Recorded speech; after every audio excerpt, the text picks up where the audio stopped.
Ladies and gentlemen, in today's video, I am going to give you my official Saturday night's main event November 1st edition predictions. We're going to go through every single match. I'm going to tell you who I think is going to win, why I think they're going to win, but we're also going to go into a little bit more detail where I think storylines can go from here. I will be watching Saturday night's main event as a community, maybe at the same time as Game 7 of the World Series, so I do encourage you to come back to this YouTube page or over on twitch.tv/SantiZap or even on Kick if you really wanted to, because I will be live there doing a watch party for all of us. As always, don't forget to subscribe to this channel, ring the bell for notifications. If you're a wrestling fan, I know you're going to fall in love with this YouTube channel because we always upload daily wrestling content. All right, that's enough. Let's jump into it. Let's start things off by talking about the Intercontinental Championship triple threat match between champion Dominic Mysterio defending against Penta and Rusev. Out of all of the matches that managed to get time on this episode of Saturday night's main event, in my opinion, this match right here is the one that is most deserving of that spotlight. And I say this because this whole saga for the Intercontinental Championship has been the most consistently good, consistently entertaining, and most cohesively written storyline out of everything currently going on across Raw and SmackDown, if you ask me. Not only that, but this feud has done wonders for the stock of Dirty Dominic Mysterio. In the build-up to this match, he has elevated his stock more than the rest of his Intercontinental Championship reign combined. It's also elevated the stock of Rusev and Penta, making them out to be scary individuals, where the only way that Dominic can continue to get away with his Intercontinental Championship is by using his brains and being a brilliant mastermind cheater. And I also love that they've created individual dynamics across these three guys. Dominic and Penta, they have their own history,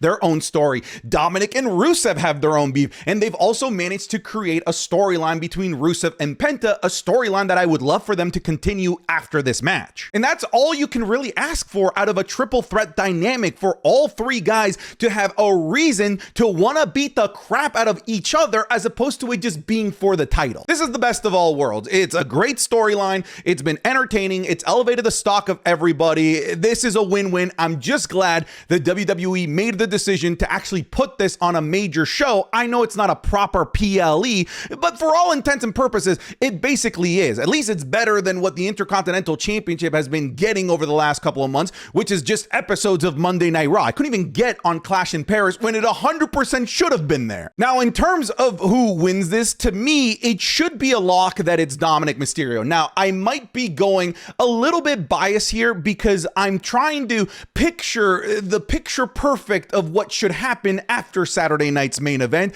and I'm just gonna be flat out honest with you. To me, that picture perfect is seeing Dominic Mysterio defend against John Cena at Survivor Series War Games. I'm planning on going to Survivor Series War Games, so I have fingers freaking crossed that that is the match in the feud that they decide to do for John Cena, as opposed to just making him a character in somebody else's War Games storyline. Additionally, when I look at where things should go after this triple threat match, to me, it's pretty clear that they should be running a feud between Penta and Rusev. There's something building up there, something that fans would absolutely adore to see, because we just know that they would put together a great series of matches. So if there is already something that is narratively in place for Penta and Rusev to go off and have their own feud, something that I don't think requires the Intercontinental Championship, I think almost by default, we should be picking Dirty Dominic Mysterio, even if I don't have these grandiose ideas of WWE running Dominic versus John Cena. There's a lot more going on, even if it isn't John Cena, right? We have the saga currently going on with Dominic Mysterio and El Grande Americano, Dominic Mysterio in his current rift with the members of the Judgment Day, JD McDonough and Finn Balor, that you could run for the Intercontinental Championship if you decide to not make the most easy, most obvious decision that you should do, which is John Cena versus Dominic Mysterio. Welcome to a SantiZap video where I give you the long-winded answer and then I just simple it down for you by just saying Dominic Mysterio is going to win. Now let's talk about the WWE Women's Championship match between Tiffany Stratton and Jade Cargill. I know a lot of people are bummed out that we are once again, for like the third time or fourth time this year, running Tiffany Stratton and Jade Cargill. However,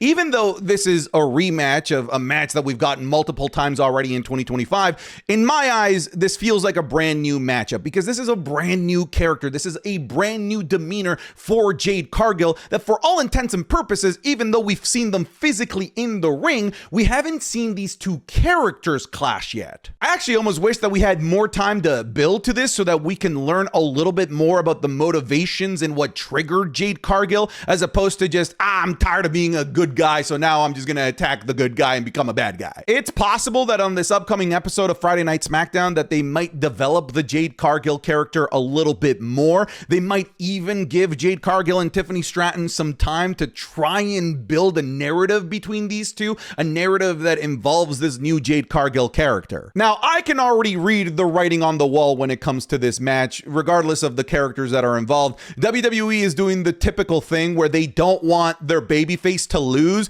unless that babyface is somehow significantly physically nerfed. You know how like Jey Uso only seems to lose matches if his ribs hurt or something like that, if he's got his bandaged ribs? They're already doing that here with Tiffany Stratton by telling us that her knee is busted and that she's going to try and persevere through all of the problems with her knee to get to this match at Saturday night's main event. One, I hope that it's not a real knee injury. Two, I don't think it's a real knee injury and that it's just a way for Jade Cargill to easily take out Tiffany Stratton while also trying to keep Tiffany Stratton's talk by commentators being able to say that the only reason that she lost is because of this knee injury. Classic WWE, trying to nerf the babyface. Additionally, this could be a way to write off Tiffany Stratton for some time. It's possible that Jade Cargill, after this match, attacks Tiffany Stratton so bad, it takes out her knee so bad that it requires and necessitates Tiffany Stratton to take some time off until the end of the year. Maybe she makes her grand return at the Royal Rumble. There's different ways that WWE can go about this. I actually think that the big attack and taking out Tiffany Stratton for months could be a very likely scenario, because it would be a really easy way to generate heat on this brand new heel character that needs all the help that it can get. So once again, that's the long-winded conversation. Let me give you the actual answer to the question that you came here to be answered, which is I think that Jade Cargill is going to be our brand new WWE Women's Champion. You pulled the trigger on the big thing, right? You realize, okay, Jade Cargill as a babyface isn't going to go where we thought it was going to go. Let's try it as a heel. This is what we signed her for, really, if you think about it, because that was pretty much all of the work that she did in AEW was heel work. So if you liked her enough to bring her to WWE, roll out the red carpet, it was technically because of all of her heel work in AEW. So now you get to cash in on the thing that made you fall in love with Jade Cargill in the first place, which is her heel work. And if you pull the trigger on that, I think it's time that you pull the trigger on giving her the WWE Championship. If she loses here or doesn't walk out with the WWE Championship, I think that this significantly slashes her stock and really damages the heel turn that she did, that so many people are seeing in a positive light. And you might say, of course, they're not going to ruin the heel turn. Ask the New Day, all right? Just ask the New Day. WWE is very, very capable of ruining a heel turn by not pulling the trigger on obvious things that they should be doing. Now, beyond this match, I see the return of Bianca Belair like literally just around the corner, especially if Tiffany Stratton is going to take time off. It's going to leave a big power vacuum when it comes to the top babyface on Friday Night SmackDown. Bianca Belair can just slot right in, and then we can run Jade Cargill and Bianca Belair probably as early as Survivor Series War Games. I know a lot of people believe that that should be a WrestleMania match, and it still could be. It could be a trilogy where it gets finally paid off at WrestleMania, but like Survivor Series is a big show. Like it's in front of a huge crowd. It's in a stadium. Like it deserves big matches like Bianca and Jade Cargill. We're refusing to. Here we go. Oh, God, he barely made it. Dude, there's a fire in the ring, dude. He's getting cooked. He's burning. Put him out. Curly and Triple A. Oh, God. God. Oh, my God. That was a sneak peek of this week's Horror Week Wrestling is Cool Match Club, available exclusively over on patreon.com/SantiZap. This week, we're going to be looking at the hellacious Hell in a Cell match between Drew McIntyre and CM Punk. The 3 stages of Hell match between Stone Cold Steve Austin and Triple H. The infamous WCW Chamber of Horrors match from 1991. The barbed wire Christmas tree match from TNA. And the Undertaker and Kane in their famous 1999 Inferno match. You're going to be getting all of this, plus the Raw reviews, SmackDown reviews, the currently ongoing John Cena World Championship Series, and all of the videos and series that we've already uploaded there over on patreon.com/SantiZap. So go check it out. Link in the description, link in the pinned comment. We obviously can't post this stuff here on YouTube because it would just get blocked due to copyright. So go check it out over there. I'm confident that if you try it even for just 1 month, that you are going to fall in love with the content and the community. If you're already a patron, thank you you so much for your support. Now let's get you back to the video. Now let's talk about the undisputed WWE Championship match between the champion Cody Rhodes defending against Drew McIntyre. A lot of people think that this is the time, right? That they're going to pull the trigger, that Drew McIntyre's time at the top of the mountain as WWE Undisputed Champion finally begins at Saturday night's main event. And unfortunately, I'm going to try to be the voice of reason, and I'm going to pop your little dream bubble that you're in. It's not that I don't think that Drew McIntyre is going to be WWE champion. It's that I don't think that WWE has the balls to pull the trigger on this at a Saturday night's main event. Think about it from like a business perspective, right? You have ESPN, who just dropped an insane amount of money to get these WWE premium live events so that these major storylines gets paid off on their network. And WrestlePalooza was a giant dud. And now you think that ESPN is just gonna be okay with a huge thing like a championship change, Drew McIntyre winning the championship, Cody Rhodes losing to Cody, Randy Orton turning heel? You think ESPN is gonna be okay with that, with it not happening on ESPN? No way. If all of that happens at Saturday night's main event, great, I will be happy. I will raise my arms and yell at the world, thank God that it happened. But if I'm ESPN,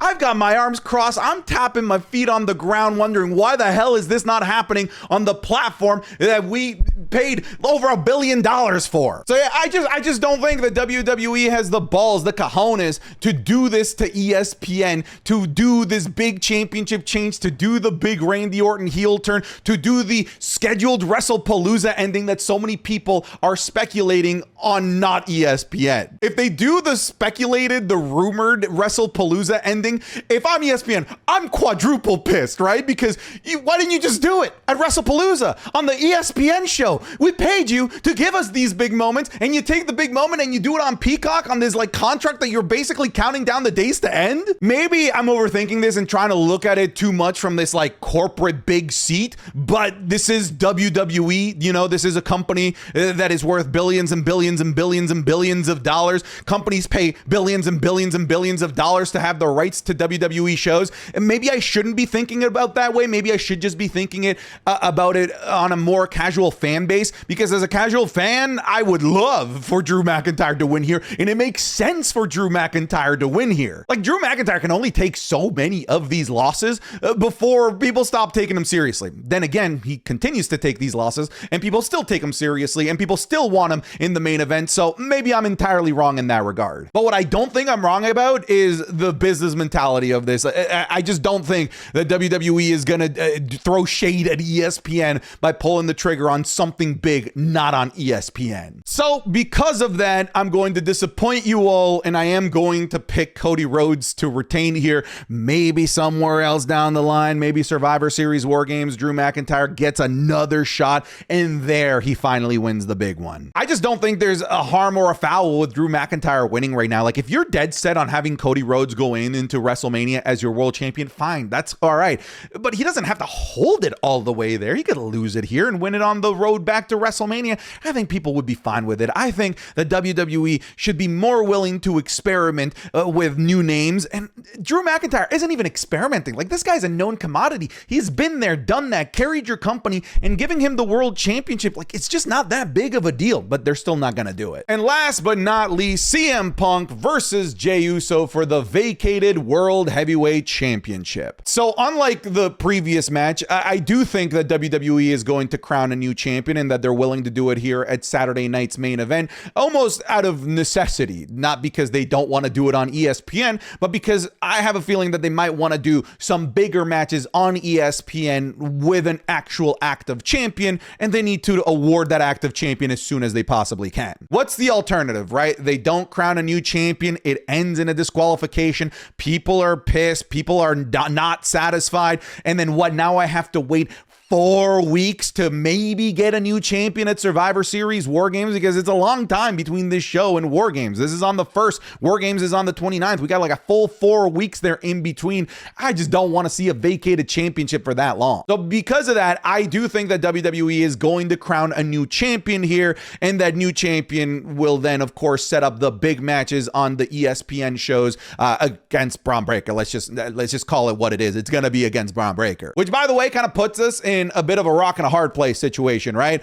Because I don't want to see Jey Uso win. I just don't think that the current state of the storyline that Jey Uso is in requires the championship. In fact, I think it would be more interesting and develop the character even more if he continues to take these L's. That's my opinion. And then there's CM Punk, where I also don't want to see him win, because I don't want to see him win just to lose in a month to Braun Breaker. It's inevitable, right? Like, the Braun Breaker championship win is going to happen. And this is why I continue to go back to what I've been saying over the last couple of weeks, that this should have just been Braun Breaker in this match. You should have just crowned Braun Breaker here. Not only because clearly your long-term plan is to have Braun Breaker as your world champion, which I think is a correct plan, but also because it would have allowed WWE to actually capitalize on the momentum and heat that Braun Breaker and Bronson Reed generated by turning on Seth Rollins. I just think it's weird that they had him do all of that, pose with the championship, and then, nah, just kidding. We're going to take a pause on that, and we're going to do that later, probably on an ESPN show. That's probably what WWE wants. They want to crown Braun Breaker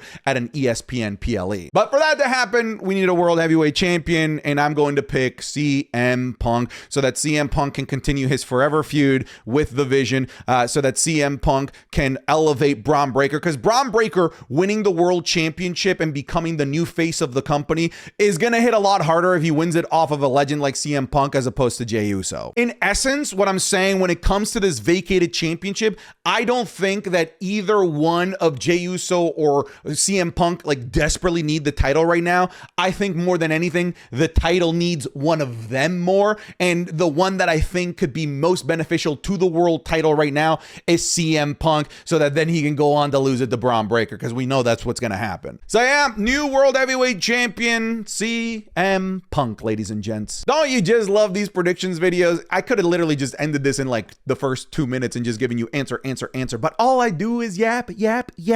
That's it. I'm done. Get out of here.